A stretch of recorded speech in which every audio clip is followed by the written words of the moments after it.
C'est déjà 1 an que le Soudan est plongé dans le chaos depuis le déclenchement d'une lutte pour le pouvoir sanglante.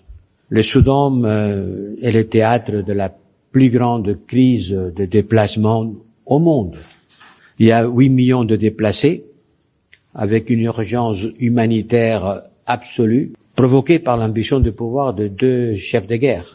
La moitié de la population du pays, c'est-à-dire aux alentours de 18 millions de personnes, risque la famine. Cette urgence à faire un certain nombre de choses, de tâches. La première, continuer à pousser les parties belligérantes à s'engager en faveur d'une cessation des hostilités. Seulement la pression internationale pourra le faire. Ensuite, il faut une trêve humanitaire pour permettre que les travailleurs humanitaires puissent opérer sans entrave.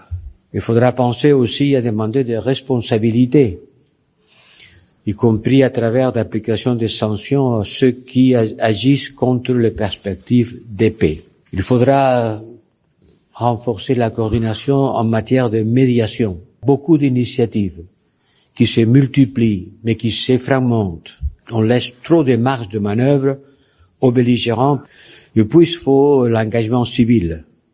Et là, l'Union européenne peut faire beaucoup en aidant les acteurs civils soudanais pour peser d'une voix contre les belligérants.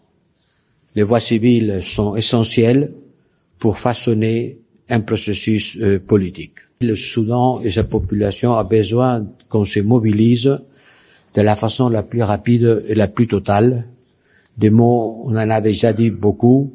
Il faut maintenant augmenter la vitesse et l'intensité de notre engagement.